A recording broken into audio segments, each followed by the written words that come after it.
controller back. Anyway, yeah, so these lapel mics, these ones Andrew gave me because he upgraded, which was, kind of him. That's nice. But then I got this iPad given to me, and I was like, man, what I'm going to do is I'm just going to start recording my shows with the iPad, put all the editing stuff on the iPad because it's easier to do with a bigger screen. And then I'll just record the iPad, edit it, upload it, and once I've uploaded it, then I can delete it. How do you do the fancy editing? Is that an app? Yeah. Okay. So I use CapCut. That's one I use. So you can use that for editing too? Yeah. Not just making goofy shit? Yeah. Oh. Yeah. It's real stuff. Yeah. And I'm fixing to go ahead and pay to get the Pro. I may have to do that too. I don't know. I think maybe it's like $15 a month or something like that. But so I made a bunch of clips the other day to post on like Instagram and TikTok and shit. And it only gives you so many free a month of the like putting the subtitles at the bottom. And then you got to start paying. Yeah, then you got to start paying. Get you. So I was like, well, and I think might as well just pay for it. Putting those subtitles on the bottom of stuff is pretty important. Somebody else had pointed, I think Andrew pointed that out to me too. People watching stuff on their phone at work, they might be able to have the volume on, but they'll read it and then still like it. Yeah. So I was like, all right, well, I need to make sure I add those. So I'm still learning. Yeah, because I want to learn how to do that. I'm trying to learn all this shit as I go. The videos and clips is so important for anything that we're trying to do. That's what a lot of people need to get more out there, but I have a hard time with it. Yeah. Getting it together, like the audio's off or the video's off. Yeah. So I'm going to have to get me a different setup, a good setup like that. Yeah. Because I want to do, sorry. No, you go ahead. I want to do a thing to where it might be like an hour and a half long, like for YouTube or something, but just like what I do to get ready for a show. Mm-hmm. Just preparation. If I'm not driving, just like B-roll footage and actual footage of the green room. Right. And then some of the stage. Make an hour long with just like a bio, just kind of show what I've always get from town to town and show to show. I like the idea of that too, and I like the which I'm another thing I'm working on getting. I'm gonna get me a new laptop, so that way I can get like one of those little cameras like what Andrew's got up there on top of his locker. Get one of those with a gimbal, and then get somebody to follow you around at shows. Yep. Like on the way to a show, get some footage. That's what I was going to do with the shads, but it didn't work out too well.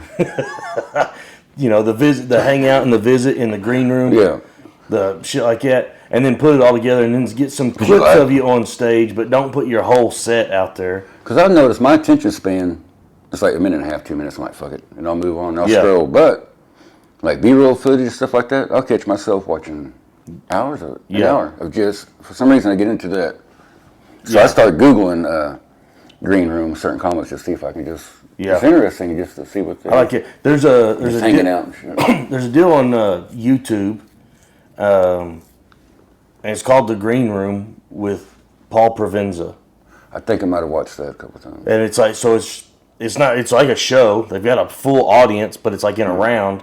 And then there's like like chairs and couches in the middle, and there's a bunch of comics just sitting around. That's one where Joe Rogan was super high that time. Yeah. Talking to dolphins. And, yeah. And that other guy didn't make any sense. Yeah. That's some funny shit. But I love like that one. I love that idea. The idea of just recording the hangout. I think that stuff's pretty cool. I enjoy watching that, so I would think that other people would enjoy watching it too. I think it's because when you're watching a comic on stage, those are bits and premises. Yeah. But when they're just that's coming off the top of their head. That's like, man, these guys. Yeah. Then you got to be careful who you invite into that group because you never know what kind of weird shit they're gonna say. Might pop out. And you're like, well, now I got to cut a piece out of the middle of it because I don't want people to know. A lot of vetting. Yeah.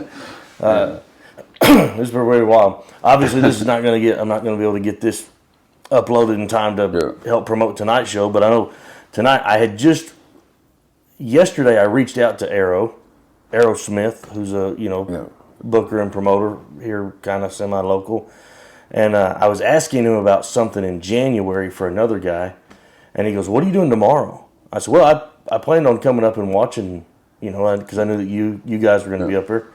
And he goes, "Well, you want to just hop on it?" I was like, "Yeah, I'll do that too." So somewhere in the middle. I guess I'm Cool, just going to pop in and, do 10 or 15, I guess. But Is it 15, I think? maybe that's what it is. Awesome. So I'll hop in there, That and place is fun. I might try to use tonight to work on some new stuff. I'll sit down with my notebooks and see what I come up with. I was thinking about opening with some new stuff that's been cracking me up, so Yeah. I'm going to try it out. And if everybody's like, that's not funny, I'll just, hey, remember this guy? Yeah. I'm trying to get away from trust too much of, Yeah. Trying to put him away for a little, let him cook a little dust. Yeah. Trying, because I don't want to be that guy, Yesterday afternoon, my wife and I had gone to the grocery store, was getting last minute Thanksgiving stuff or whatever, and we were fixing to leave. And have you met Cassandra Homer? She's fairly new to comedy, but a real good friend of hers has the perfect venue. Okay. So then her friend started letting her book some, they're just free shows, but they book some shows. And it's down in Bartonville, Texas, which is not too far from Dallas and Fort Worth. Bartonville, I think I've heard of it. So I went down there and did the show for her one time, and it's about a 2 hour and 45-minute drive from my house to there. But she messaged me just probably 4 o'clock yesterday, and she goes, "Hey, I know this is a long shot." She goes, "But are you free tonight?" And I was like, "Well, I said, what do you got?" And she goes, "We'll get the show at the Bartonville Tavern. I was going to see if you'd be interested in coming down and doing it." And I hated to be this way, but and that's what I said. I said, "I hate to be this way." I said, "But is it a paid gig?" I said, "He's, hopping in a car and driving, 3 hours one way and having to eat and gas and everything." I said, I can't keep doing all that stuff for free. I mean, I want to come and do it." And she goes, "I'll damn sure." She goes, "I'll cover your meal and fuel." Oh, good. And I was like, "Awesome." So ran home, unloaded all the groceries, changed clothes real quick, and hauled ass down to Bartonville. Sorry. Hauled ass down to Bartonville last night. Sorry, I got a drinking problem. Yeah. They got groups for that. Yeah, no, I need to see somebody soon. My name's Israel. I choke every time I take a drink. But so I got so it's two days in a row that I just had randomly people like, "Hey, you want to come hop on this?" I'm like, That's "Fuck yeah!" Fun. And I like that. Yeah. But tonight I'm only going to do 15. But my other ask for her was like, "Do I get to do my whole set? I don't want to drive 3 hours and do 15 minutes." Oh yeah, do 4 or 5 minutes. Yeah. Suck. I was like, She goes, "Yeah." She goes, "Please do your whole set." Yeah, so I went down there and did about an hour and. Fresh ears too. That's always exciting. Yeah.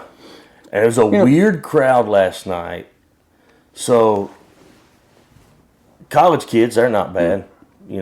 I don't hit real well with them. Yeah. I talk about, being older in life that they haven't lived yet. But then all their parents were there too. Oh, nice. So, that seems like a pretty good mix until you start talking about shit that, the parents don't want to laugh because they don't want their kids to know that they know what I'm talking about. It.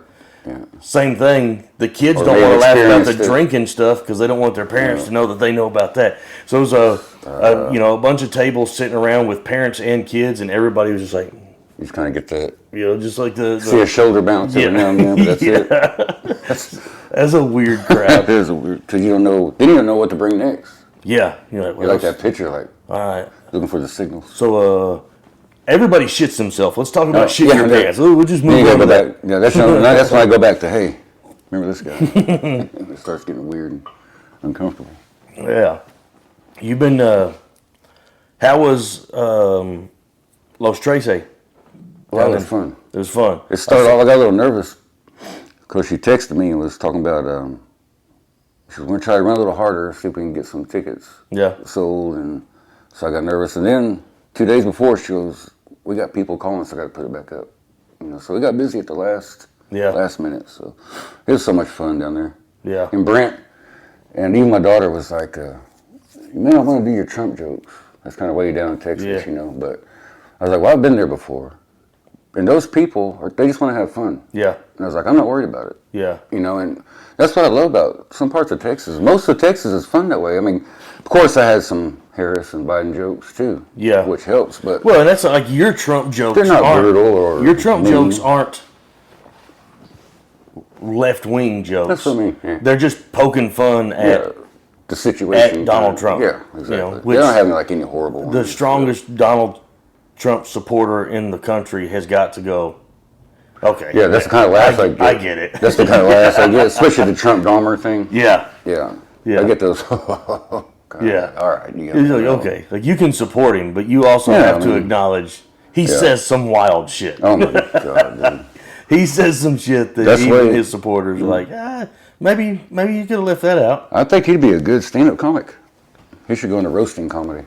Trump? Yeah. He's hilarious. He does good about talking shit about people, for sure. He's funny.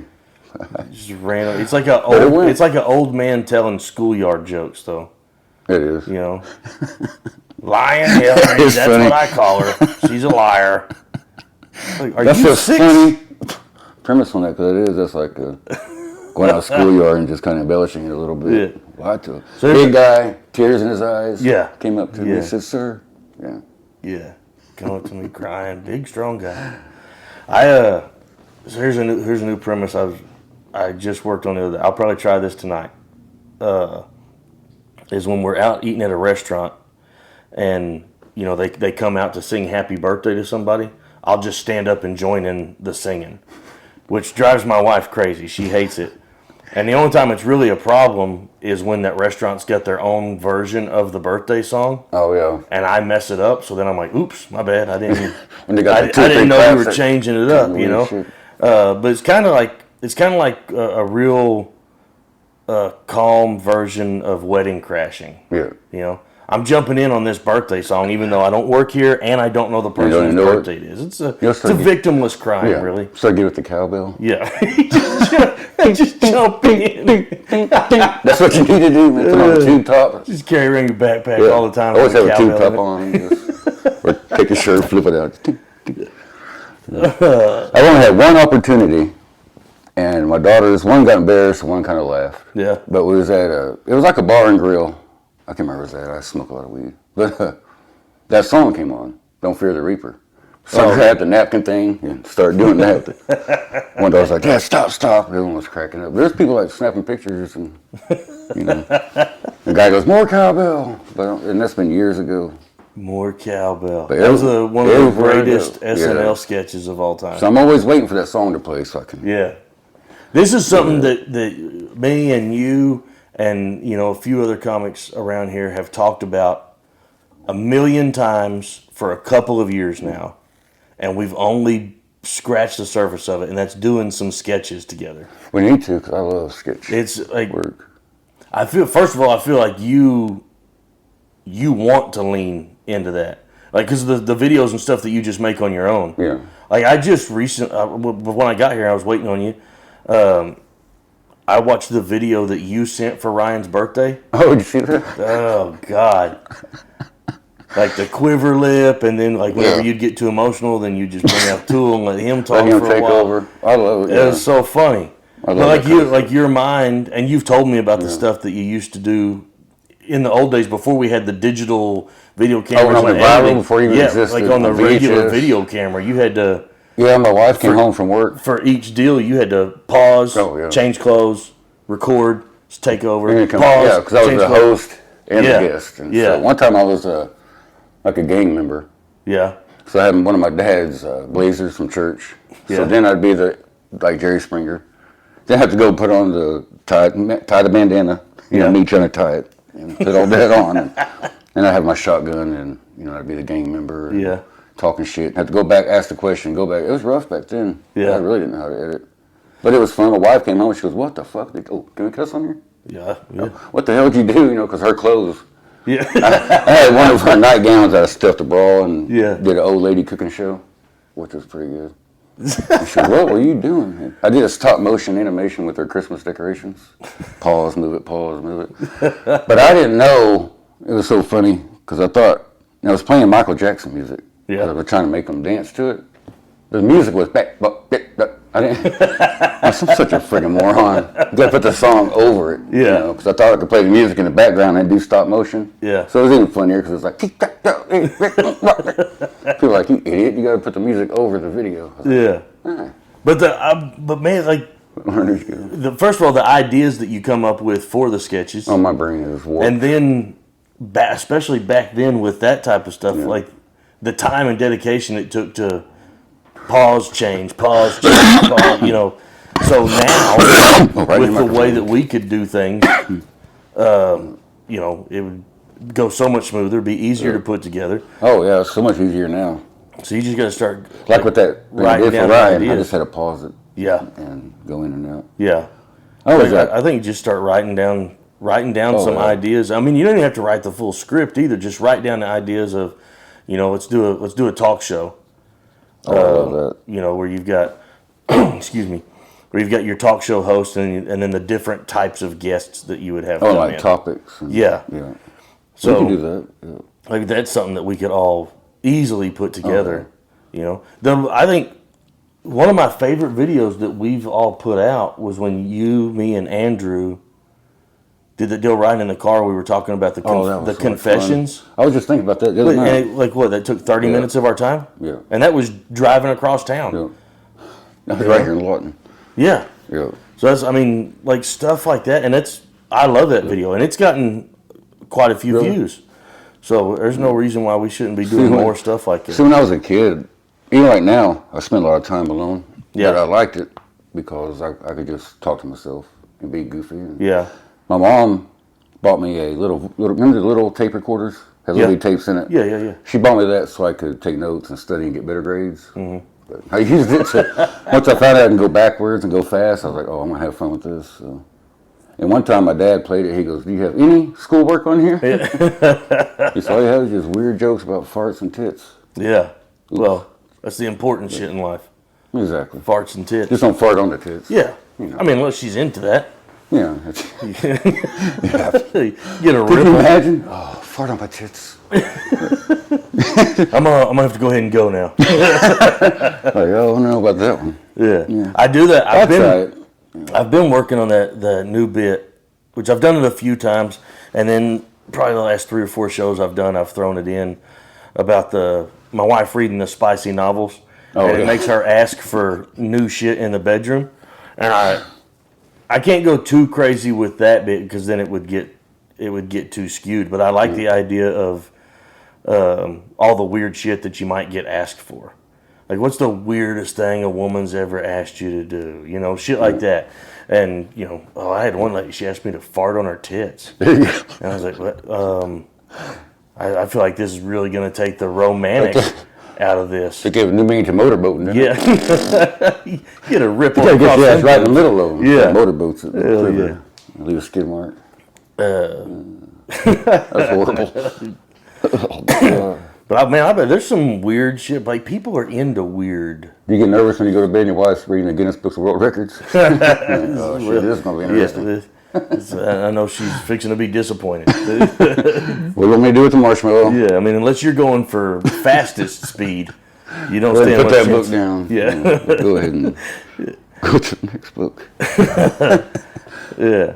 I mean, fucking people, like, and I don't, how do people find out that they're into weird shit? I always wondered, like, who was the first person to... Yeah, who said, you know what, I think I'd like for somebody to piss on me. That's what I mean. Like, what? And they had a struggle with that for a long time and find the right person to ask. Yeah. Like, oh, not her. You know, Yeah. she might. If I buy enough beer, and there's I know she will. Because of the internet, there's so much weird shit out there now that people are, you can find them now. openly talk about it too. You can find it. People that are into, being peed on. It starts off, we take a shower together, and I just wanted him to pee on my feet. Yeah. And then I liked the way that felt, so I just jumped straight to go ahead and piss in my ear.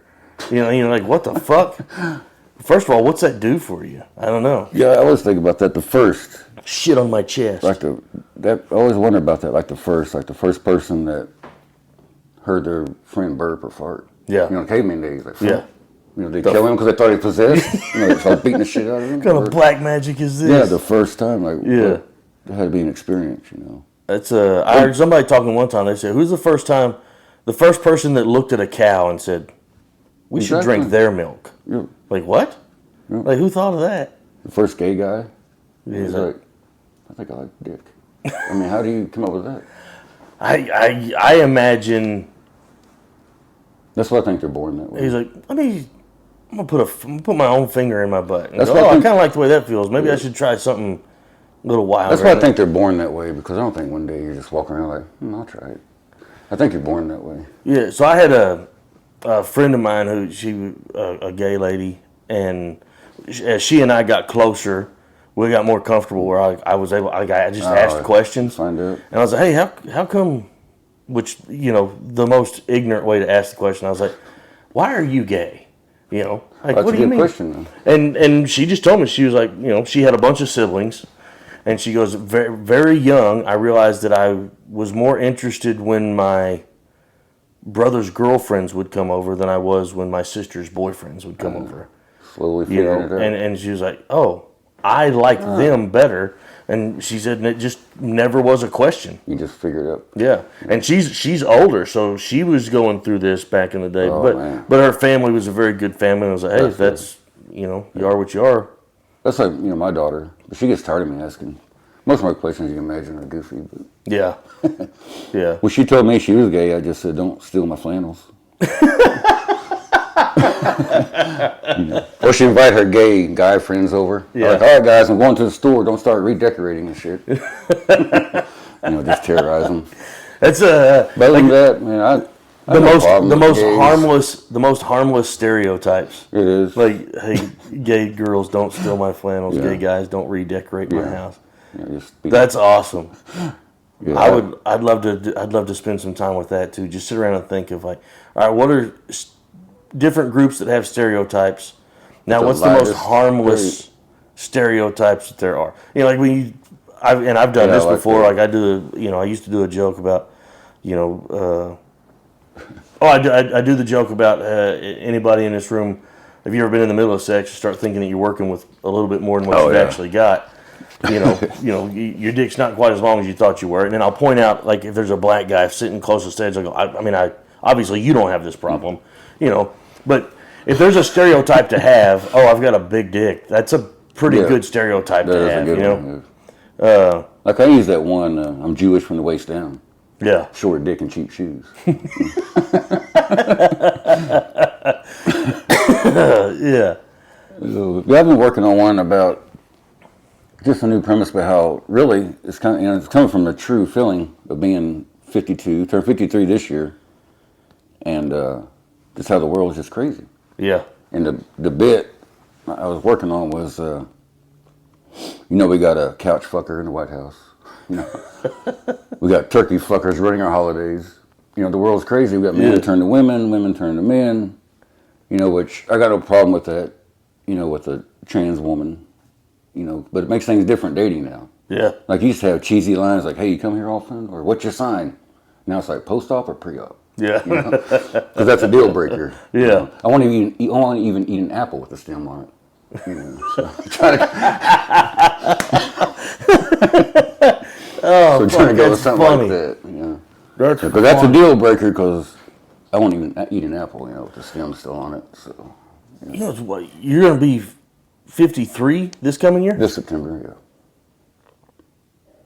This September? Yeah, in That's a year 2025. You just turned 52. I'm kind of medicated. I remember we were driving across the Texas Panhandle when you turned 50. That's right. I'm trying to remember how long I've been in comedy. Do you remember when that contest was at Vasquez? Was it in... I don't remember. I wasn't there for it. Man, 2021? I think 2021 or 2020. I asked, Andrew was talking about a comedy contest that happened, or he was talking about it that happened at the Vasca, and I said, is that the one, the Israel one? He said, no, that was a different one. Mm-hmm. So, but it was a guy that he knows who didn't know anything about putting on a comedy contest. He rented the Vasca and put it on. He goes, it was wild because it was basically an open mic comedy contest, but every comic got 15 minutes. Whoa. Yeah. So he's like, so obviously they didn't know what they were doing. So it's a bunch of people who don't know how to do comedy. Man, that might have been fun, but going up there and rambling. I didn't do that one. He said I was scared right 3 minutes. He goes, basically the guy that won just went up there and did a Kevin Hart set. Hey. He didn't know that you weren't supposed to do other people's jokes. Yeah. So he just memorized Kevin Hart's set and went up there and won the money. Yeah. Won the prize. Oh yeah. Yeah. Well, they got tribute bands. When I have a tribute comic. That's what I have to explain that to people all the time. The difference. Like you can pay tribute to your favorite comics. There's nothing wrong with that, right? As long as you acknowledge that it's not your joke. Came from, yeah. It's like, like Israel. once said. Sometimes you got to swap him out for the champ. Oh, I've done that before. I was like, like Uncle Joey said, Joey Diaz. Yeah. I want to see the devil's dick. Yeah. Talking about doing shows. Yeah. Yeah, okay, yeah, I've done that.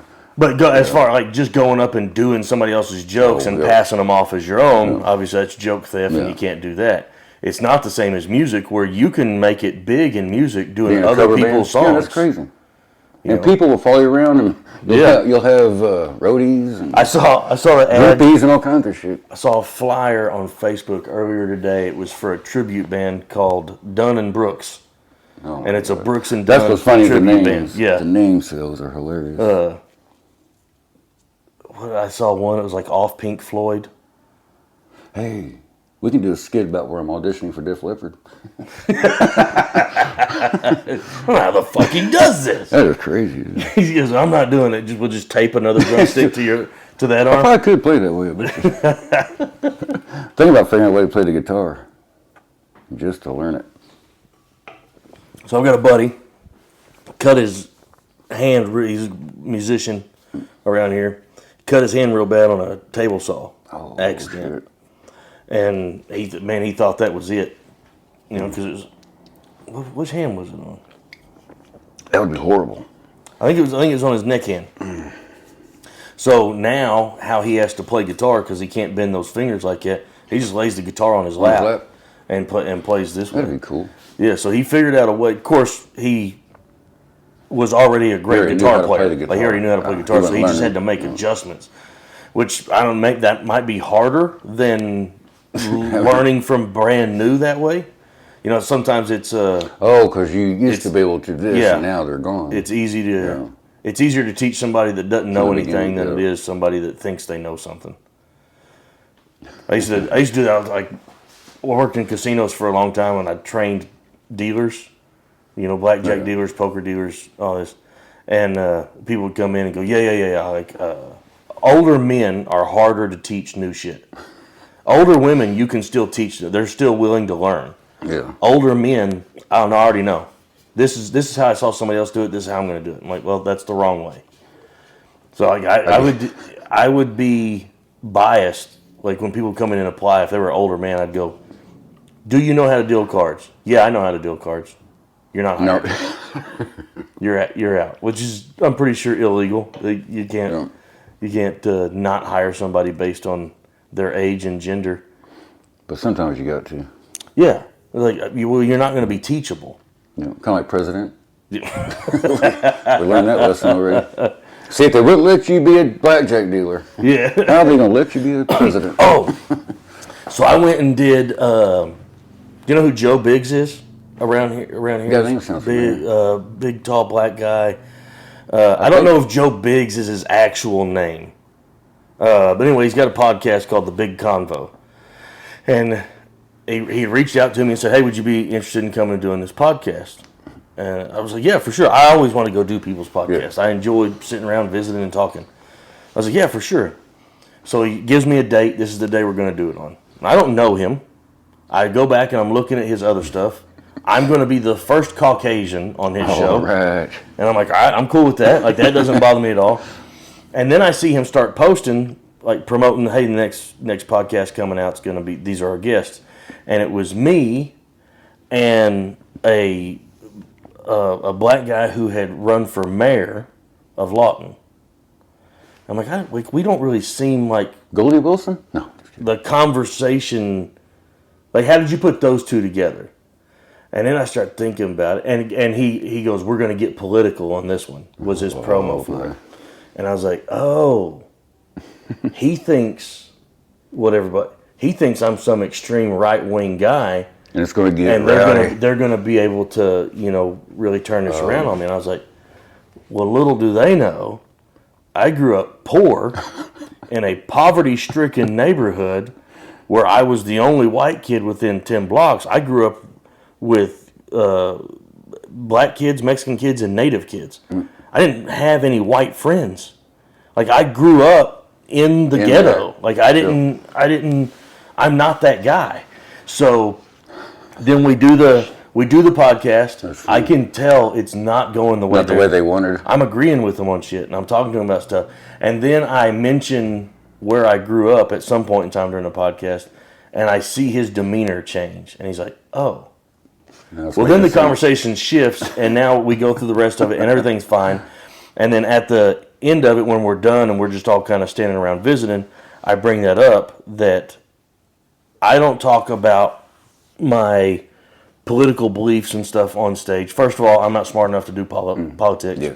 And second of all, everybody already assumes one thing of me, and they don't know me. They're basing it just on the way that I look and the way that I sound. And he already think you're mad. And he says, "I'm guilty of that." And I said, "Oh, I know. I knew. As soon as I saw who the other guest was and your promo for it was that we were going to get political, I knew that you thought you were trapping me." What they call it, race baiting? Yeah, basically that's what it was. Race bait. And he was like, "But," he goes, "it turned out great. I'd love to have you back." He goes, "I'd love to have you back on with the same guest." That's good. Because now that I know, it's still the same idea. It's just a different view. Now it's, here's what we're talking about, but it's the same thing from two different views now. Yeah, and plus showing examples that not everybody's a dick. Yeah. This is good. Yeah. Put that out there. I bet you thought this guy was going to be that way. He's not. Yeah. So maybe people start looking at everybody a little bit better. Let me just knock that over. Everybody quit judging. Yeah. Eventually we'll realize, it was... I told my wife, I said, I feel like this is what they're doing, and she goes, "Well, like, do you think you should cancel?" And I was like, "No, absolutely not. No. Like, I'm going to surprise them. They're not going to understand what's going on, and then I'll either change their minds or they'll be disappointed because it didn't work out the way they wanted it to. But either way, it's a life lesson. It's on them. Yep. I didn't tell you that that's who I was in order for you to book me. Yeah. What they say? What happens when you assume?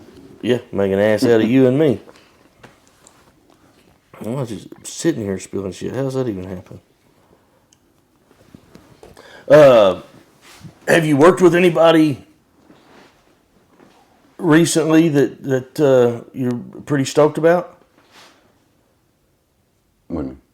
Working with other comics and stuff? Yeah, those guys from Oklahoma City was a lot of fun. Who was it? Justin Russell. Yeah. Adrian Dole. I can't remember the other two guys' names, but we had a lot of fun. I think I've met Adrian Dole, but I don't know him real good. Justin, I've been around him several times. He's a character. Yeah. And then they brought, I can't remember the other two guys' names, but they're just kids, and then they got drunk and acted like belligerent kids. Yeah. So that's the only part that made me a little nervous. And we had fun, but I had to go tell them to be quiet like 3 times. I was laying there, get comfortable. It was cold. It was cold in there because the heaters weren't working. So me and Brent are laying there shivering. Where were y'all at? At Los Tres in the B&B. Oh, yeah. That suite that they give us. And I was like, man, as soon as I got warm, I had to put my legs on. I was like, don't make me put my legs on. Maybe come in there. That's it. If I put my legs on, we'll be the same height, so I'm going to kick your ass. But yeah. But I put my legs on, I'm like, hey, guys, I said, her room's like right over there. And first time I lied to him. I said, she texted me and said, you'll need to keep it down. They're like, all right, we'll keep it quiet. Plus, they're eating mushrooms and drinking. It was about to get crazy. Then it got loud again. Even Brent was like, man, they're running my buzz. So then she did text me. I was like, oh, no, I don't want to get in trouble. Yeah. I'm trying to, so that's another thing I was going to ask you questions about. What do you do when people act like kids like that? First of all, you tell them ahead of time, hey, we need to be adults. Because I don't want to be like, if Brent Maples is saying that people are being too drunk and too loud, that's a problem. So I don't want to be a wet blanket and act like, I don't party. Yeah. But I don't mind that. But, so it's hard because we're all adults. So I don't want to act like I have to tell people what to do because that's weird. But then I don't want to piss people off like, hey, I can't bring you back because, y'all tore the room up or, y'all were crazy loud. And then I don't get to go back. Yeah. But... So, and you and I talked about this a little bit after your Walter show. Yeah. Being a booker or a producer is a different animal from just being one of the comics. Oh, yeah. Being a headliner is different than just being another one of the comics. Because now you realize when you're headlining it and it's your name on the flyer, you now realize that everybody in that lineup is a reflection of you. It's so weird that... now, for the most part, you don't have to worry. Like, if somebody you got that's opening for you acts a fool, most of the time they're not going to hold that against you. They understand that person is an adult and they did something stupid. Yeah. But there are some places that just go, those guys came down here and those guys made a mess, or those guys were assholes, or those guys. They don't distinguish between. They just y'all were a unit. You came down, which I've definitely faced that. Which I mean, and I don't even mind saying it. Like, I've done probably close to 200 shows with Wayne Morris. And there have been a couple of times where I feel like we didn't get an invite back but we didn't get an invite back because of Wayne. Mm-hmm. And then I know there have been a couple of times when we've done something and the owner of the venue or whatever will come to me afterwards and go, hey, we'd love to have you back. Need you to bring different people with you next time. Okay. And then I just go to them afterwards, which in that case, like Wayne and I are very close, so I can talk to him about things. I'll talk to them guys too. I want to work with them again. It wasn't no big deal. It was my first time put anything on. And my first thought was like, oh shit. It feels different, doesn't it? Yeah, and I was scared that I was like, man, I don't want to piss her off. But she was like, she understood. Yeah, but then you also you've got the the other thing that we talked about where you got guys that run the light or go over on time. The best way to deal with them is just don't book them. Not saying like you're not cutting ties with them. It's not forever. Just don't book them. And then when they come to you and they're like, hey man, how come you're not booking me? So well, dude, like you got to think about this right. Like you understand that the show is put on and it's this length of time, and if you intentionally run over your time, you took time away from somebody else, or you made the show go long, all of which is unprofessional. Yeah. Like, and if you're going to do that, like I can't, and you have to understand that. Yeah. And most of the time they're like, dude, that's my bad. I didn't realize I did it. And they're bullshitting. They 100% realize that they did it, but now they've been called out on it, and they'll either be more careful, or they'll go, oh, well then fuck it, and they'll act like their feelings are hurt. That's what's going to be the weird thing. I'm weird with things like that. Yeah, especially when it comes to talking to other adults. I'm like, I don't want to act like somebody. A big one that I dealt with and I put up with for the longest because I didn't want to cost myself a friendship. I didn't want to hurt people's feelings. Just deal with it. But it was like I was putting on all these shows, and the people that I was putting on, like, they wouldn't share flyers. They wouldn't invite people. They wouldn't help promote. They wouldn't. So I'm doing all this work. They're getting paid for every show that they're on. They're doing 15 minutes. They're showing up when it's showtime. I'm having to get there early. I'm setting up sound equipment. I booked the show. I promoted the show. I rented the venue in some cases. Like all these things. And then I do the most time. And they're still getting paid. They didn't even fucking do anything. Yeah.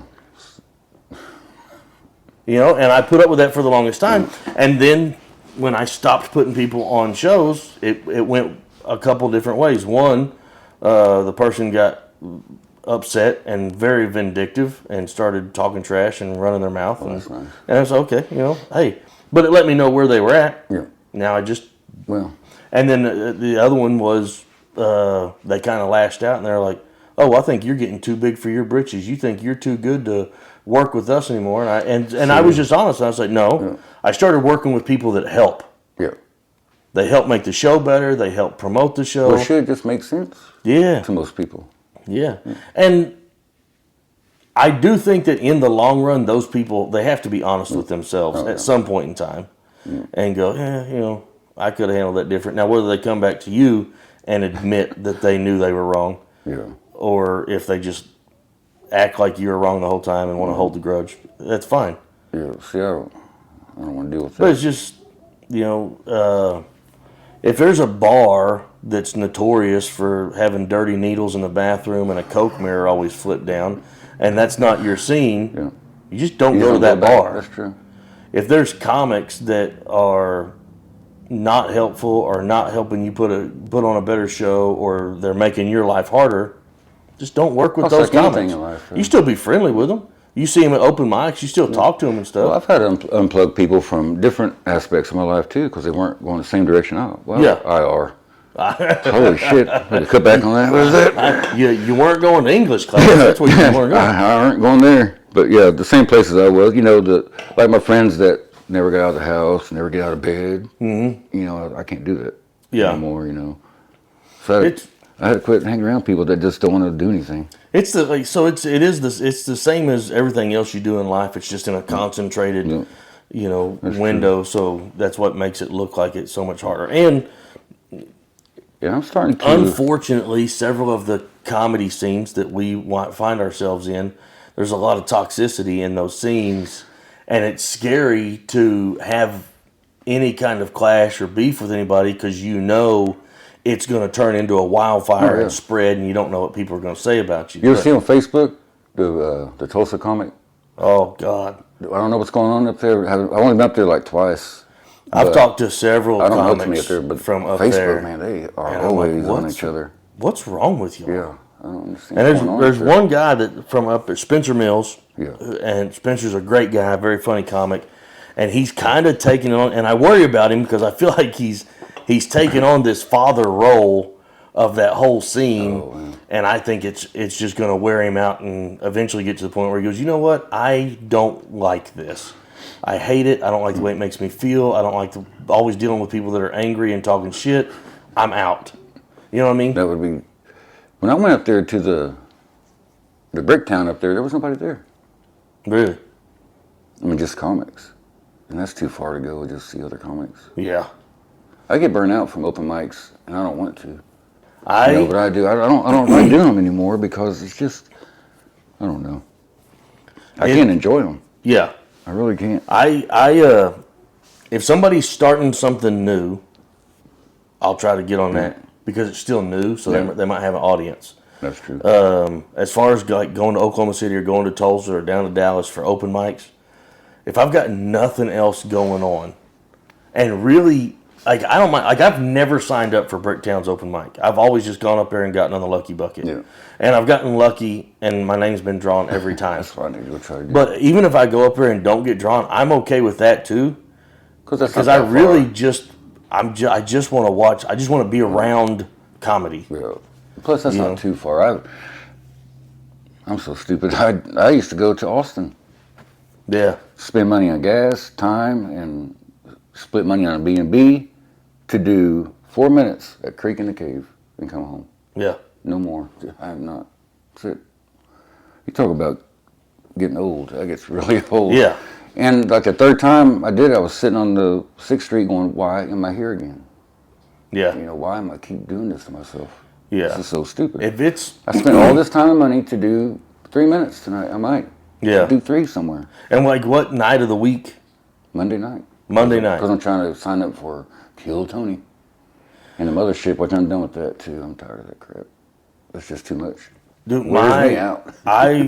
Terry and I drove down to Austin, which he had work to do down there. Yeah. And he was like, hey, you want to go with me? And when I'm done working, like we can go. I was like, yeah, sure. I got nothing to go. Let's do it.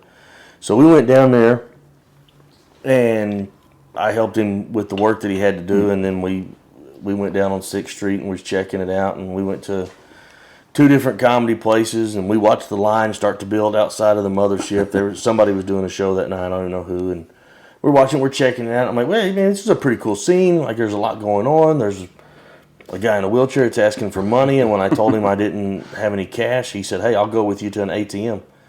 And, like, so he's pretty forward. I also saw a woman who should have had a shirt on but didn't.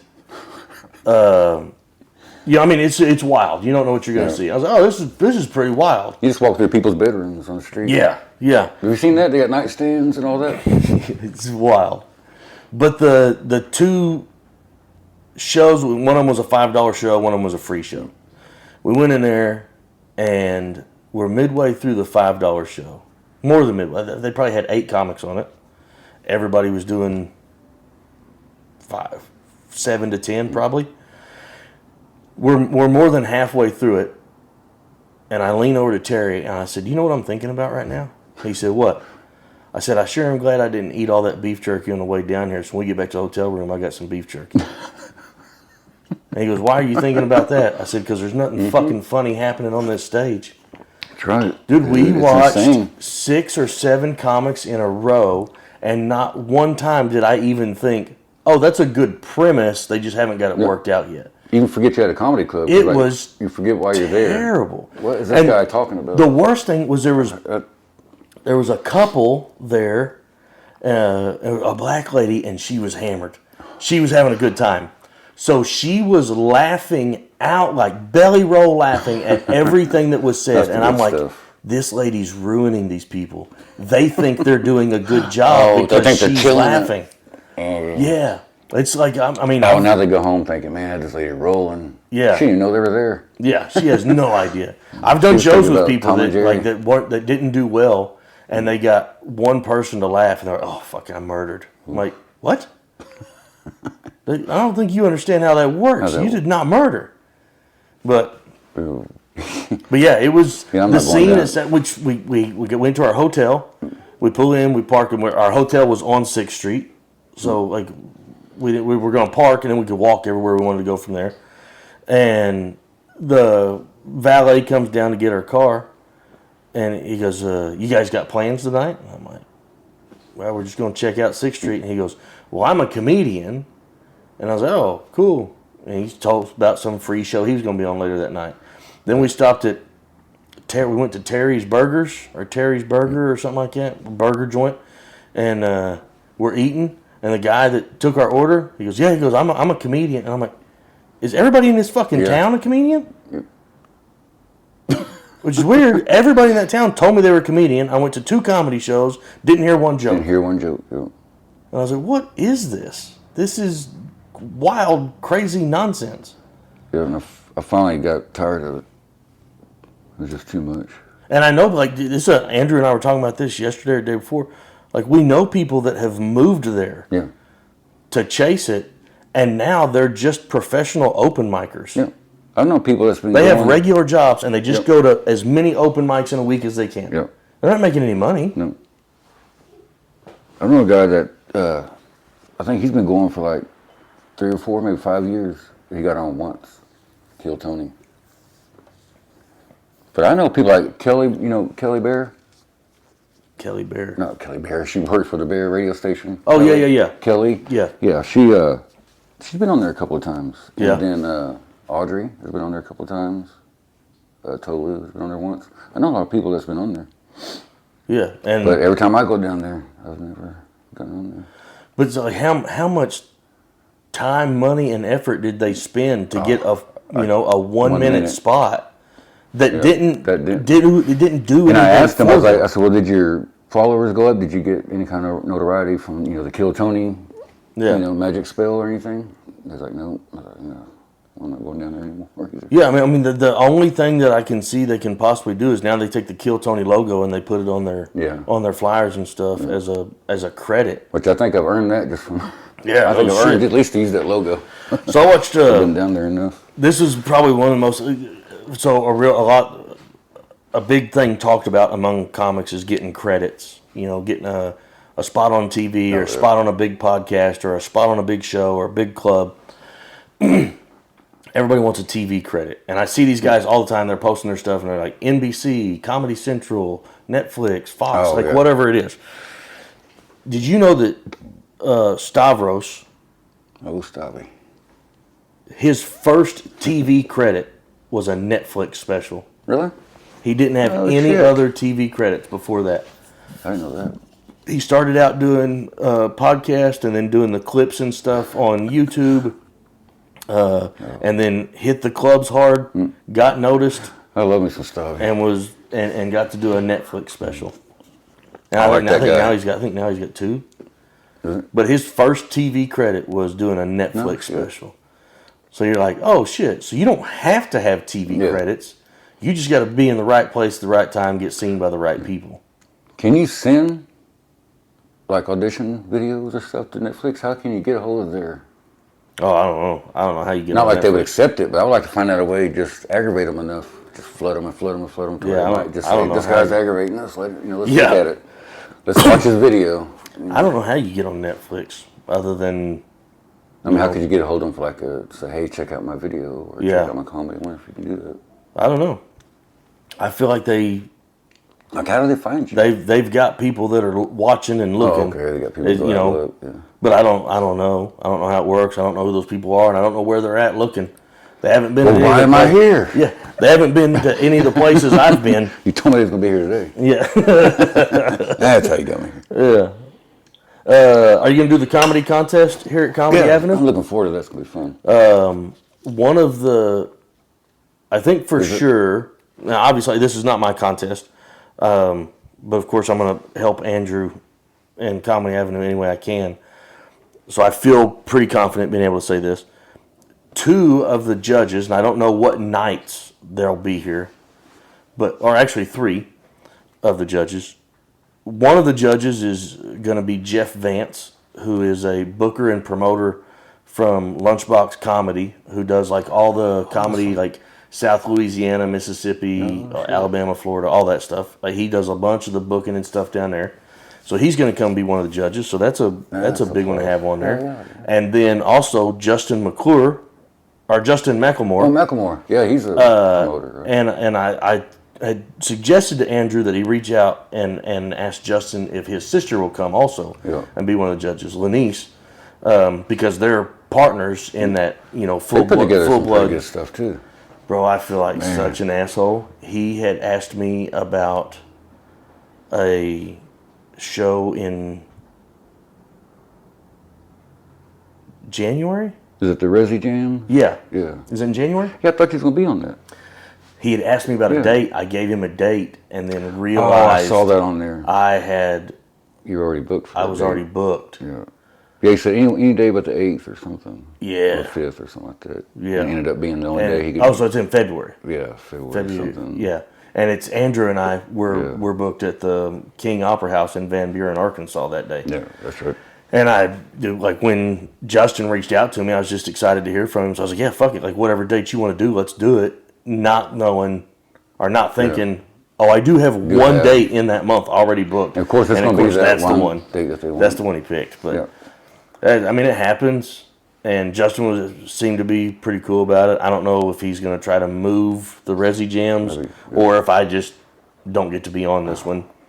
I told him if he picked, I said, I don't give a shit. You pick any other day, and I will dedicate that weekend to you. I won't do anything else, I promise. But I don't know if he's going to get to move it or not. And also, he shouldn't. If everybody else already committed to that date, he shouldn't have to move that day for me. I don't think he's got it going, but man, it'd be cool if he could be on it. Yeah, I didn't know if he had it locked in with the venue and stuff already. Yeah.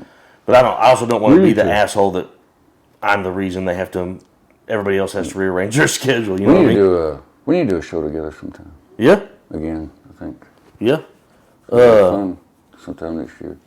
Because I was, I've never been to one. But you've heard of co-headliner shows. Yeah. Yeah. You do like 30, then you have a couple people, and you still have an hour and a half show. Yeah. I got, you know who Teddy White Tea is? Teddy White Tea. White Tea, yeah. Big, heavy-set guy, wears big overalls on stage. I think so. He kind of blew up on social media and stuff. I think they do. I'm doing a show with him in January in Fayetteville, Arkansas. And then he had started talking to me about maybe putting together some co-headliner shows. Yeah. How do those work? I mean, interrupt you. Yeah, it's just this what you said. Is that what you just split the time. It's either, which I always try to aim for a 90-minute show, which is an hour and a half. Yeah. So if you do a 90-minute show, you can either have a host that comes out and does, 5 minutes, and then you do 40. And man. Phantom grab. Yeah, because I was just thinking about that before I went on stage at Los Tracy. I was like, I remember at Vasca, I panicked and struggled for a week to write 3 minutes. Yeah. I'm about to go do 30. Mm-hmm. And that's why doing comedy is so much fun. Yeah. You watch yourself grow, you get to watch your friends grow, and it's really weird. You look back at how you just started with. I started out with like, I don't know how to do this. I don't know how to even put this together. Now, 3 in the morning, I sit up and I got to grab my pen. Yeah. To, go back to sleep, wake up, something else pops in. You ever had them days where you... Yeah. And that's why I've got a notepad on my dresser right next to my bed, just in case. It sounds like I don't want to... I have my backpack over there. It's probably got 3 or 4 notebooks. If I don't write it down, in it. I will forget it. Oh, yeah. So now I grab my phone and I just put it on video and I'll record, or a voice recorder or something. Yeah. And I'll just say something if I don't want to wake up. I've had those too where I'm like, oh, Or fuck, driving. that's funny. I'm gonna remember to write that down. And then you don't, and 10 minutes later you're like, all right, what was it? Yeah. So now And if you I'm can't driving, fucking remember what it was. I turn on my voice It's like, recorder. I know it was fucking funny. What was it? I've lost some of the best ones that way. I lost some good stuff. Oh man, I gotta take a leak. Will you? Can we allowed to Go ahead. take a pee break joke? But Here's the thing. I'm gonna start encouraging everybody to do this. It's basically just a business card. that's exactly It's got a QR code on what it. I want That to do. QR code goes to my link tree, and the link tree has just got. So I'll show you. And I think, man, and Andrew, just out of. Do you have more of these? Yeah. I want to keep that as an example. So like when you go to my Yeah. link tree, it's just there's my Instagram, TikTok, Snapchat, and Facebook. And you can click on any of And those, then go to it. and it just take you to my Facebook. See, that's what I need, because it's so embarrassing when people be like, hey, you got a business card? Yeah. I'm like, oh my God, I don't have nothing. So what I did this weekend is after each show, I just took those and I went and handled. I didn't give one to every single person because that's not necessary. But I would put a couple down on each table. There'd be 4 or 5 people sitting at the table. And I said, hey, if I could just get y'all to scan these and just go follow me on social media. Just go follow me on all of them. Like I promise, I'm not going to spam mail you. I'm not going to be sending you a bunch of stuff. I post funny things, and I got to get my numbers up. And people were, and I picked up several followers this weekend just by doing that at both shows. On your social media. On TikTok, I'm almost at 10,000. Yeah, I thought you were hitting a pretty high number. Yeah, I made a post about it the other day. Yeah, I was like, come on, guys, like. Yeah, because you posted a reach out. I'm 60 away. Yeah. 60 60 more followers and I'll have 10,000. My Instagram is my weakest. Oh, mine too. And it's at 1,042, which is weak. And then my Facebook is a little over 5,500. I will post my comedy, like my good jokes, and it'll get a few laughs and get some attention. I'll do some of my random quirky. You've probably seen some random quirky video put out there. It'll go big, and I'll get 20 followers from it. Yeah. From just something quirky and goofy I put up there. That's But at least once they come in, maybe they'll start seeing my comedy videos. That's how my TikTok blew up. That's how mine. I had all these videos that I like putting effort into and trying to think of stuff and whatever, and get a few views here and there, nothing good. And then I was just being a dumbass. And my son worked at that drive-thru, and I pull up to a drive-thru window. When he opened the window, I flipped him off and then drove away. No words were spoke. It's just my son opened the window. I flipped him off. I drove away. And that one got like 1.8 million views on that one video. And I was like, what in the world? I don't understand. But we live in a TikTok world. Yeah. Everybody's attention span is 30 seconds long, which is why Kill Tony is the TikTok of comedy. That's true. It's just one minute at a time. You ever watch that? Kill Tony? No, Not a whole lot. Depends on who the guests are on there. That's true. Like if Joey Diaz is on there, I'm gonna watch it. I'll watch anything with Joey Diaz on. Sometimes I'll watch the clips. Yeah. Like just the clips, but I never go and just watch the whole episode. I can't sit through the whole episode. I've seen some where like when Tolu was on there. Yeah. I went to that episode and I fast forwarded until I got to Tolu. I watched his spot and then Isn't that crazy? moved on. Yeah, I'm gonna go watch all the way to LA and gets on. That is so insane. Yeah. And then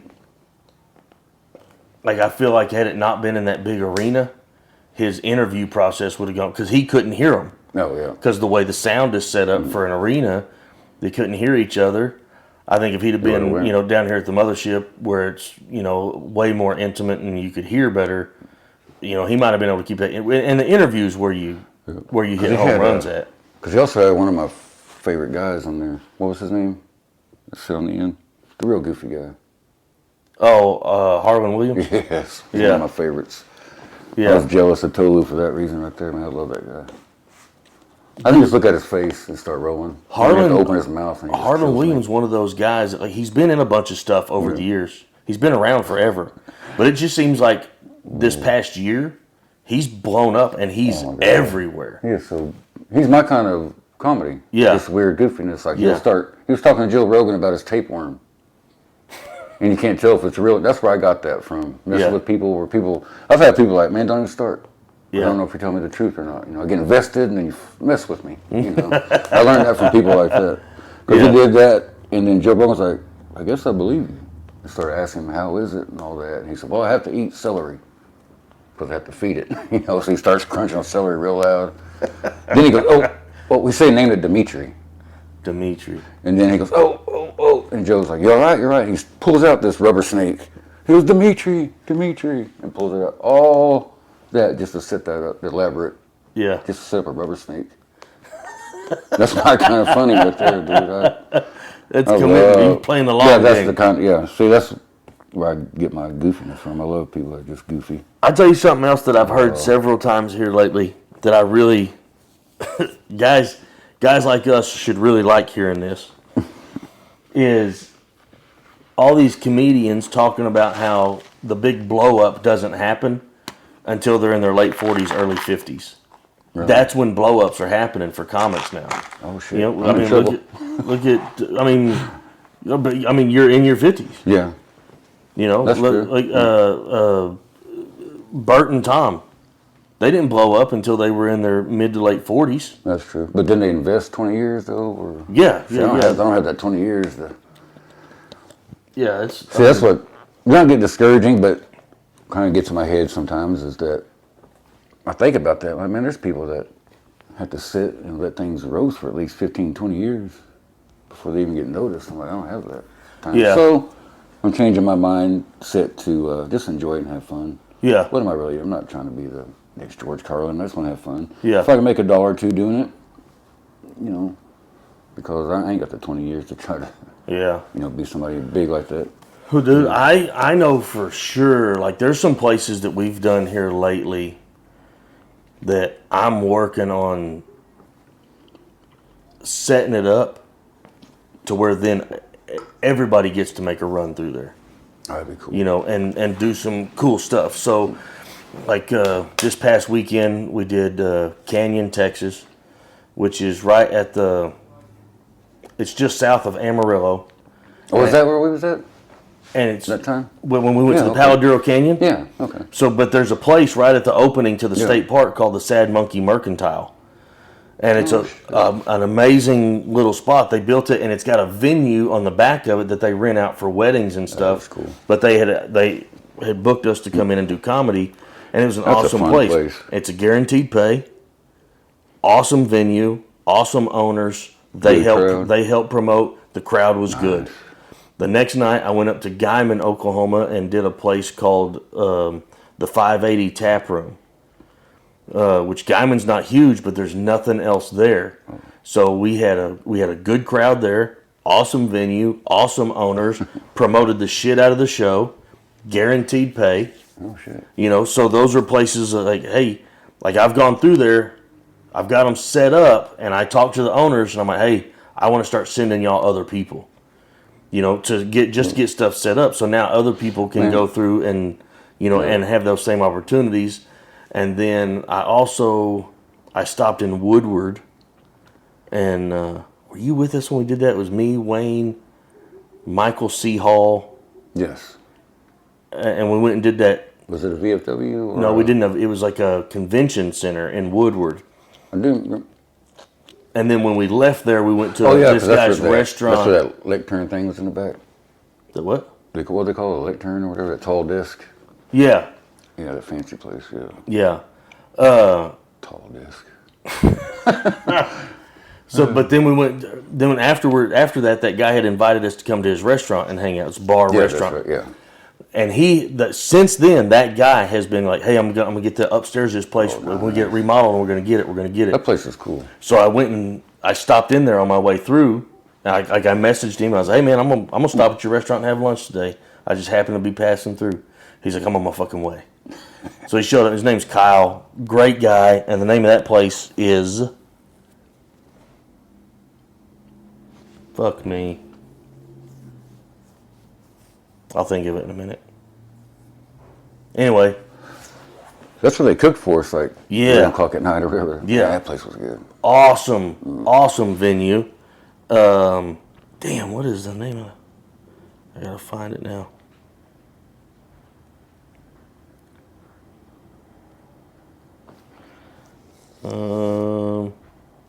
Yeah, I can't see it either. I'll find it. Because I want to give it a shout out on there because it was such... Kyle Kinsey is the owner's name. Long Shots. Long Shots Bar and Grill. He remodeled the whole upstairs. It is one of the coolest places I've ever seen. He's made it kind of an 80s themed arcade. That's right at my alley right there, dude. So he's got the Han Solo, like where he's frozen the deal. He's got one of those sticking out of the wall. It's got a spotlight on it. I want to go. He's got one of the life-size dolls of one of the Gremlins. Well, that's like a nerd emporium. Yeah, the one where he's flashing. He's got the coat and he's flashing. Then he's got arcade. He's got a pinball machine that is all LED. So you can use a mouse and you scroll through it. You can play any pinball machine that was ever made. You can click on it and it brings it up on it. So the whole surface is just a giant screen. But it looks like you're playing pinball. And like the machine kicks and bumps. So it feels like it's real. You're just changing like a green screen background? Yeah. That is sick. And hey, can you watch porn while you I don't know. There's got to be... Because there was definitely a Playboy pinball machine, right? I don't know. I played the Big Trouble in Little China pinball game. You remember that? Yes. And so like every time you miss and your ball goes down the deal, it plays a funny clip from the movie up on the thing. Then his bar, he's got a horseshoe-shaped bar that's got like it looks like a Megatron over a basketball game. So it's got TVs on 3 sides of it. You can sit at the bar and have video games. And that's in Woodward? Yeah. Fucking hell, let's check that out. So I've got that set up. I'm going to go back up there in February, and I'm going to do 4 shows 2 nights. Oh, I'm going to do 2 shows Friday, 2 shows Saturday. And then I've already talked to him about setting it up to where then we just rotate comics through there. So that's 3 spots in one weekend that I went to that I'm trying to set it up to where I can then send all my comedy buddies there. Like, hey, I got more guys for you. They're coming. They're going to come. I appreciate that too. So that one will be a guaranteed pay also. So I appreciate you doing that because that was Tracy. Yeah. You opened that door for me because she wouldn't have known who I was if I hadn't been there. You know. And that was one of those things like when we went there the first time, we were just checking it out. And we were like, wait a minute, this would be a cool place to have a festival. Which and a lot of people were asking about that when I was there. If we bring it back, I was like, I don't know. Man, I really, really want to. It is a ton of work. It is very little payoff because we did it right.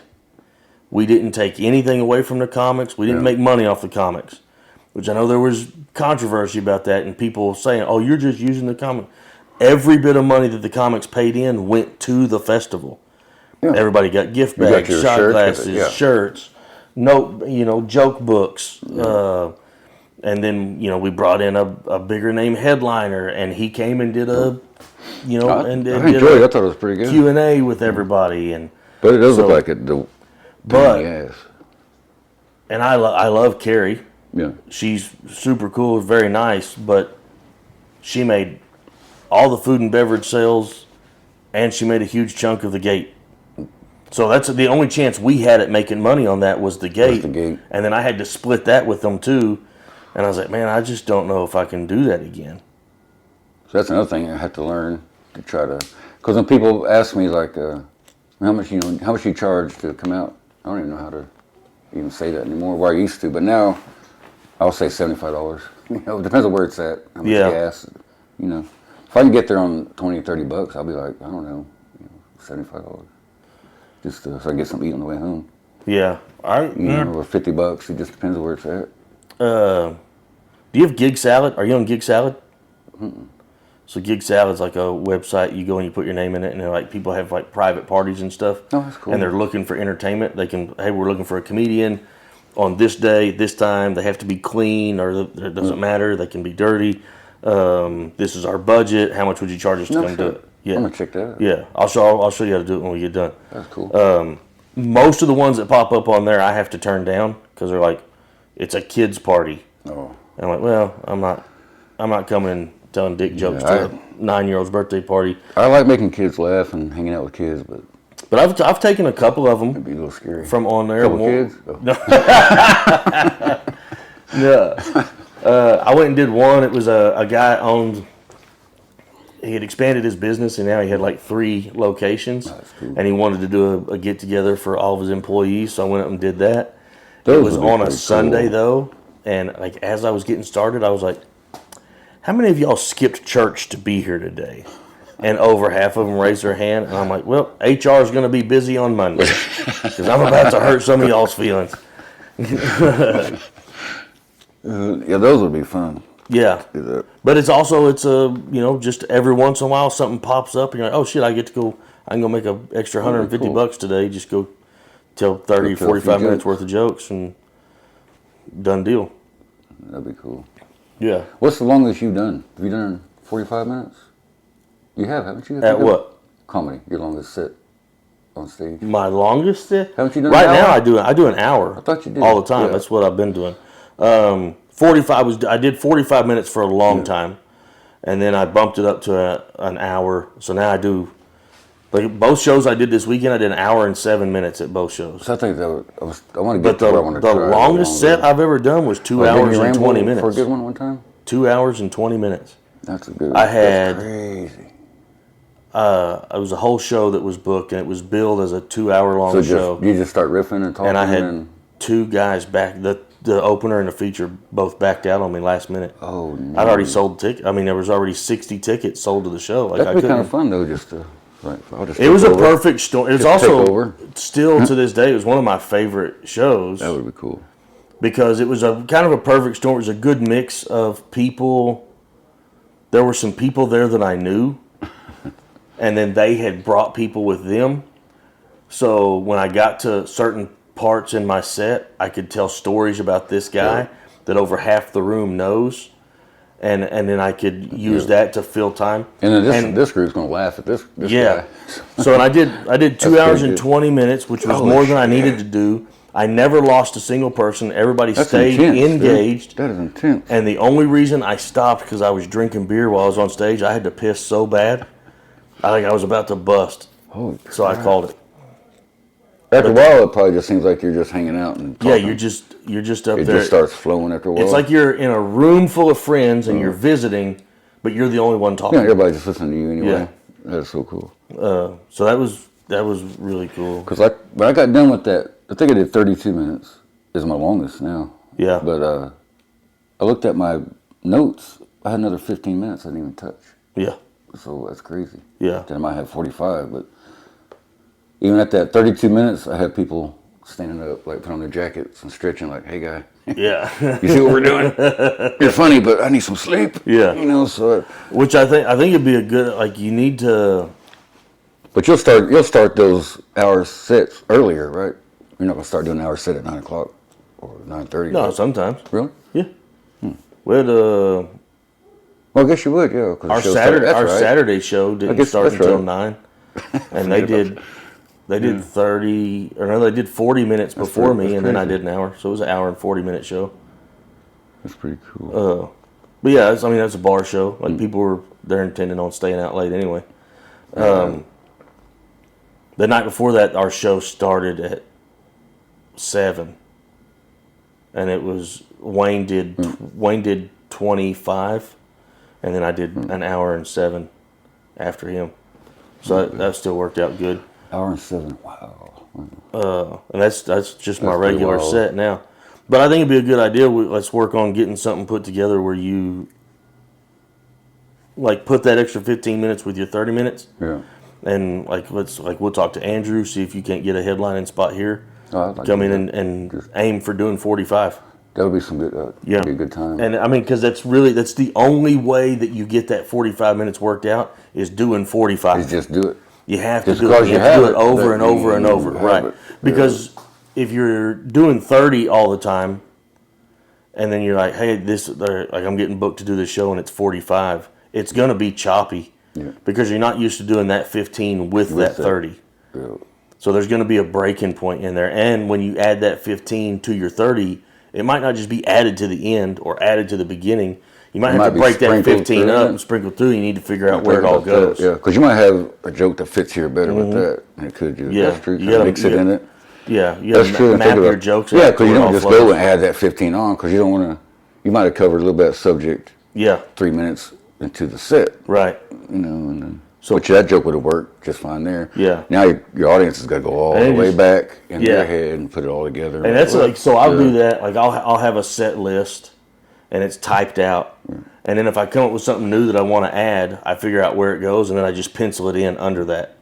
And then I'll run that until it becomes a permanent part of the set, and I like it where it's at. And then I'll type a new list, and now it's typed in there. It's actually part of it. It's locked in. And do you notice the longer you're on stage, the more the memorized stuff comes out? You don't look at your notes anymore? Yeah. Because after about 15, 20 minutes, which I guess is halfway over, but by then I'm not even looking at my notes anymore. Yeah. It's really weird. But at first I'm still kind of glimpsing at it. Sometimes like my memory gets a little better the longer I'm up there. And I'll tell you something that I'm wanting to do. And like, I mean, I've heard some people talk shit about using notes on stage and stuff, but I'm always changing my set too. Like I'm always adding to, taking away from, so it's not always going to be exactly the same. But what I want to do is I want to build a table that that breaks down and I can take it to shows and stuff. So it's easy to travel with, but it's a table designed for that. So it'll have a little bit of a lip all the way around it, so you can set your notes on it, and then also you can set your drink on it. But it's going to be this tall, to where your notes are closer to your face. You don't have to lean over to see it. Yeah. You know. That's what gets me. Because that's what I do shows all the time. People don't even know I have notes. Yeah. It's because they're just sitting up there, and I just glance at them when I get a drink. I don't look at them. Yeah. I just got to glance while I'm getting a drink. I even thought about getting my jokes set up to where this is joke A, B, C, or whatever, and number them, and then put that here, and then when I take a drink or whatever, Yeah. You might see it, but my brain ain't that sophisticated. Yeah. That's Nick Campbell talks about, which I've heard about this before in other things, but he talks about using his memory palace. Yeah. Where his set is in his head and it's in a room. It's like when he walks into his house, the first thing he sees is in the entry hall is this joke about being a chubby kid. And then when he gets to the living room, it's it's all his family members are sitting around. So he tells the jokes about each one of the family members. I got too much anxiety for that. And then he walks through into the dining room, and sitting at the dining room is, the dog's laying down in the corner in the dog bed. So then he tells a joke about the dog, which those obviously aren't his jokes, but that's what he does is he walks through, in his mind, he walks through this house. What's it called, the palace? A memory palace. Kitty says she does that too. Yeah. See, I can't do that because my anxiety had to be like, fuck, what room am I supposed to be in? Where'd I get that lamp? Did I get the lamp for Christmas? Yeah. Ain't my fucking dog. Ain't my fucking dog. So I'd be all lost on stage. Yeah. That'd be fucking lamp is broke. That'd be funny. That lamp shade don't even go with it. Yeah. Yeah. My brain goes everywhere. We've got to paint these walls. I don't like it. Yeah, I can't. Start thinking about remodeling instead of the jokes. So I can't use the palace bit because I just instead of writing, I go to Home Depot. I'm like, what the fuck? Now I'm at Home Depot. And I got a whole project and I got a show tonight and I can't fucking handle it. Your memory palace is just you walking in, going back out, getting the truck. Walk on stage with one of the workhorses. Fuck! Got your notes at home under the hammer. See, that's how I'm excited. Yeah. It'll peek into my crazy ass brain, dude. It just takes off into shit that don't even matter. I like it. That's it funny. Just goes ape shit. So your memory palace is out. But surely there's other ways that you can do it. I don't. I don't even try. I don't even try. But like you said, I mean, the more you do it, the more you don't rely on them. You don't have to look at them. Yeah. But like I said, I'm always changing, adding to, taking away. Yeah. So that's why I've always got. I've changed my set so many times. Yeah, but it's I just added a bunch of new stuff and then took out some stuff. You know, I've added a bunch of stuff about growing up poor. Yeah. You know, I had the joke about growing up sticks and dick poor for a long time, but that was all there was to that joke. Now I've added all these examples of you know, I didn't have rain boots when I grew up. I had bread sacks over my tennis shoes. You know, so I've got all these examples about, you know, growing up poor. That reminds me, I was in Walmart, and, you know, I like to crack a joke anywhere I can. Yeah. And my daughter was there, and she goes, "Oh, we forgot to bring our Walmart bags. So I have to keep on getting the plastic ones, you know, for the environment, whatever." I said, "No, I got to go on the road pretty soon. I need some luggage." Yeah. This guy next to me started cracking up. He's like, "Hey, you got a matching set like me?" Yes, my luggage. Walmart sacks. My wife. We wore them for rain boots. I used to wear them for gloves. Yeah. I remember those days I put Safeway sacks and then gloves over them.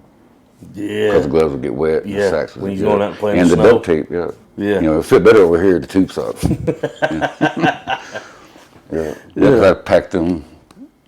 Had some crazy looking. Did you ever wear a glove on that? Oh yeah, because it get cold out there.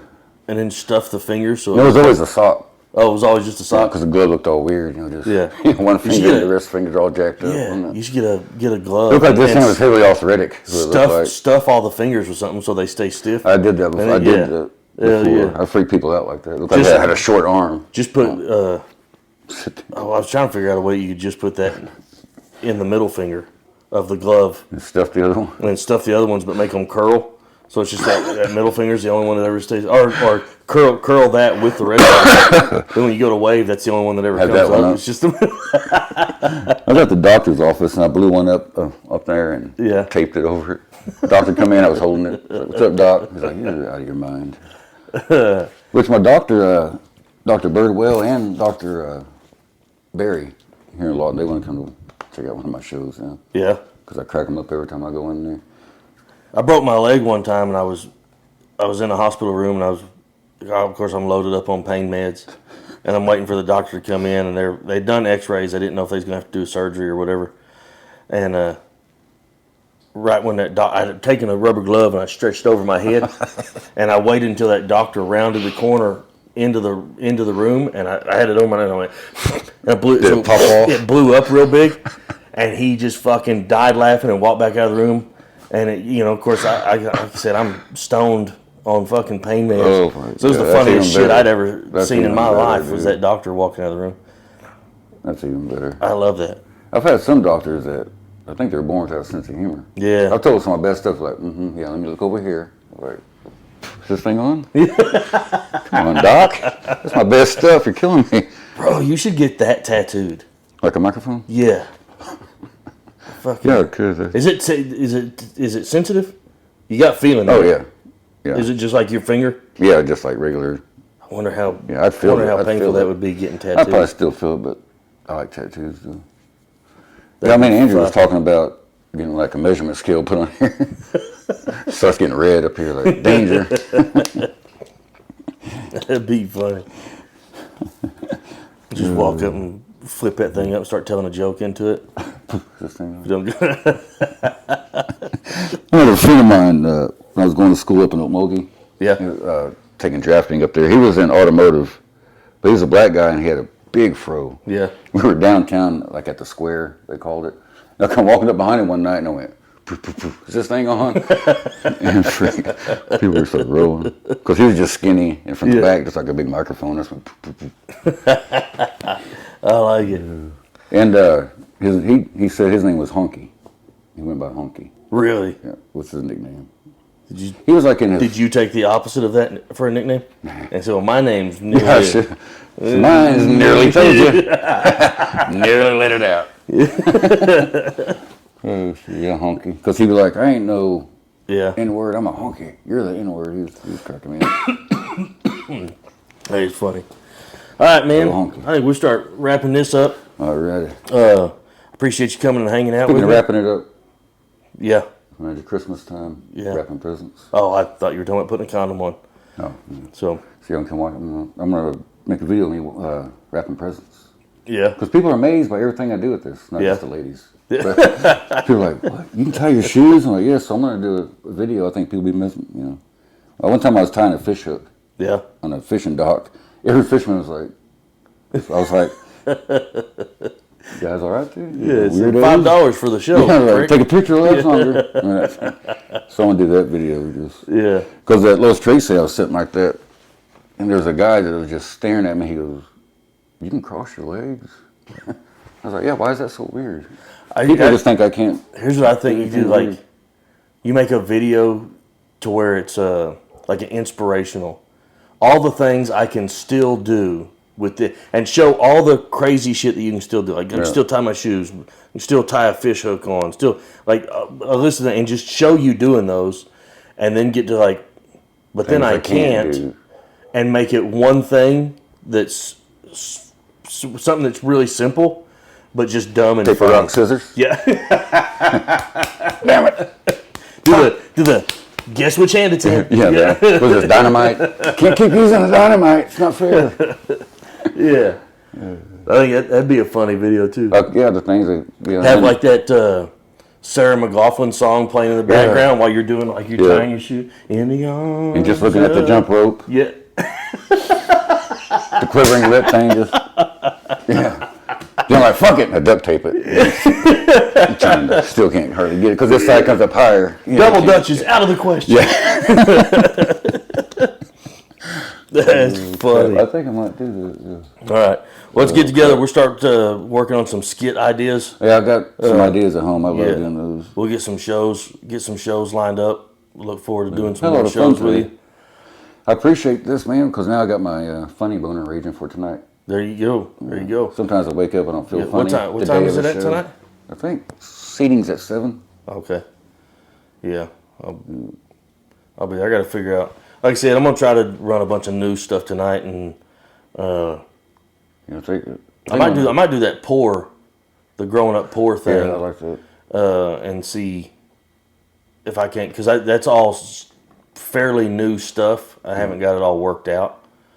And sometimes I've cut a couple of them because I feel like where it's at in the set, it runs that one bit runs a little bit long. But maybe if I'm just doing that, it won't feel that way. So I might try that tonight. Because that I won't eat an apple with a stem on it. Yeah, goes into goes into my premise of just getting old and the world not making any sense. Yeah, thing you're trying to get used to. That's so fucking funny. Just turn it different things. Like that's a deal breaker. I won't even eat an apple with a stem on it. That's fucking funny. God dang it. Shit. I'm gonna try that one tonight. And that just goes with my other stuff. Yeah. The getting old, things that don't make any sense. The world's changing, kind of thing. Yeah. That's good. That's good. All right, man. Well, thanks for doing my comedy buddies with me. I appreciate it. Man. Thank you for being my comic buddy. There you go.